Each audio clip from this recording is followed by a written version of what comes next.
दोस्तों, आज से करीब हजारों साल पहले ब्रिटेन नाम का एक देश हुआ करता था और यही ब्रिटेन चारों ओर समुद्रों से घिरा हुआ था।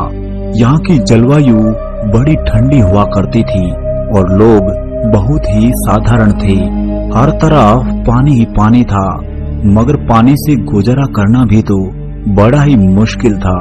लेकिन इस ठंडी जलवायु ने यहाँ के लोगों को सोचने पर मजबूर कर दिया था और इस तरह यहाँ बड़ी संख्या में जहाजों का निर्माण किया गया। अब ये लोग इधर उधर जाकर अपना गुजारा करने लगे थे।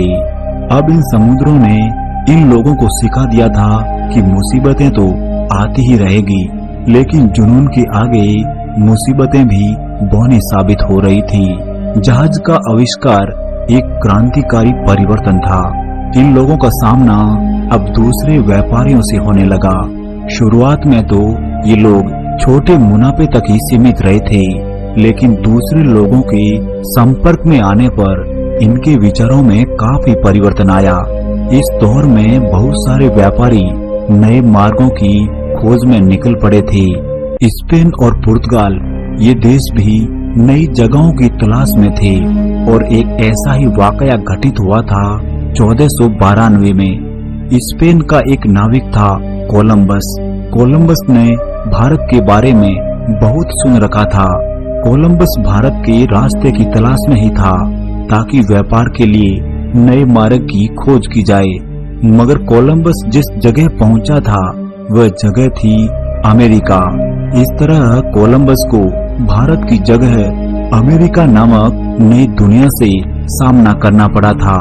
थोड़े समय बाद पुर्तगाली यात्री वास्को डी गामा 1498 में भारत की खोज करने में भी सफल रहा था।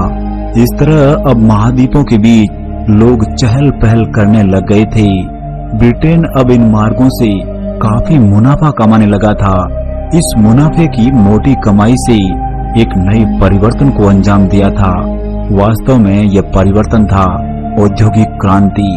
असल में यह एक तकनीक थी जिसके सहारे अंग्रेजों ने नई मशीनों का निर्माण किया था। इस तरह अंग्रेज अब अपने सारे काम मशीनों से करने लग गए थे। अब अंग्रेजों को कच्चे माल की चिंता सताने लगी थी और इस चिंता का हल निकाला था महारानी एलिजाबेथ ने। एलिजाबेथ ने 1600 ईस्वी में अपने व्यापार को बढ़ाने के लिए एक ईस्ट इंडिया कंपनी की स्थापना की और इसी कंपनी को 15 वर्षों तक पूर्वी देशों के साथ व्यापार का अधिकार दे दिया था। इस तरह अंग्रेज अब भारत में एंट्री करते हैं। भारत में अंग्रेजों का सामना हुआ था मुगल बादशाहों से और पहली बार 24 अगस्त 1608 को सूरत बंदरगाह पर अंग्रेजों का आगमन हुआ।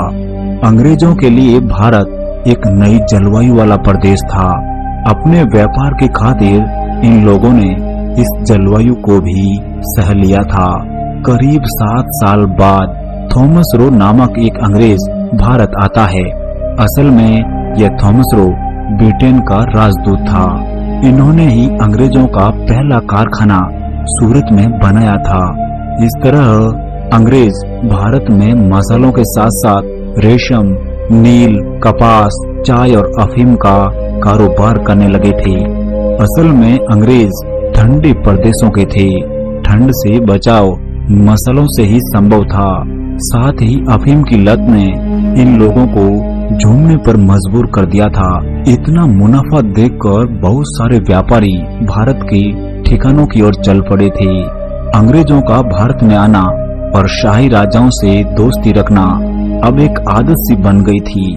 धीरे धीरे इन लोगों ने राजाओं से नजदीकियां बढ़ाई ताकि इनके राज को करीब से जाना जा सके। अब उन्हें पता लग गया था कि आखिर भारतीयों की क्या कमजोरी है। अब उन्हें समझ में आ गया था कि भारतीय तो आस्था में जी रहे हैं। इसी धर्म का सहारा लेकर अब अंग्रेज व्यापार की जगह राजनीति के सपने देखने लग गए थे और मुगल बादशाह इन सूट बूट पहने अंग्रेजों को अधिक तवज्जो देने लगे थे। अंग्रेज इन बादशाहों को खुश करने के लिए महंगे महंगे तोहफे दिया करते थे। बस फिर क्या था, इन मुगल बादशाहों से धीरे धीरे सारी सुविधाएं हथिया ली थी। भारत में अंग्रेजों ने सबसे पहले बंगाल को अपना ठिकाना बनाया। बंगाल की वजह थी वहाँ का उपजाऊ प्रदेश, साथ ही बंगाल समुद्री मार्गों से भी जुड़ा हुआ था। अंग्रेज तो वैसे ही समुद्री मार्गों के पक्के खिलाड़ी थे। अब ये समय था 18वीं सदी का। अब अंग्रेजों के साम्राज्य का दायरा भी बढ़ रहा था और इस समय लॉर्ड क्लाइव मद्रास बंदरगाह पर एक बाबू के रूप में आया था। इस समय अंग्रेजों का प्रतिद्वंदी फ्रांस भी अपना भाग्य आजमा रहा था, लेकिन फ्रांसीसी इनके आगे अधिक समय तक टिक नहीं पाए थे और बहुत जल्द ही फ्रांसीसी लोगों को अंग्रेजों ने भगा दिया था। अब केवल मैदान में अंग्रेज और मुगल ही बचे थे, लेकिन अंग्रेजों की चालों से मुगल बादशाह भी नहीं बच पाए थे। इस तरह मुगल अपने ही देश में पराये हो गए थे। अंग्रेजों ने भारत में 2 ऐसी ही लड़ाइयां लड़ी थी जिसने उन्हें शासन का अधिकार दे दिया था। ये लड़ाई थी प्लासी का युद्ध और बक्सर का युद्ध। अब अंग्रेजों की टक्कर में यहाँ कोई नहीं था। अब धीरे धीरे अंग्रेजों ने संपूर्ण भारत पर अपने नियम चलाने शुरू कर दिए थे। इस तरह अब अंग्रेज अपनी इच्छा अनुसार भारतीय किसानों का शोषण करने लगे और उन्हें वही उपजाने के लिए कहा जाता था जिन्हें अंग्रेजी कारखानों को जरूरत होती थी।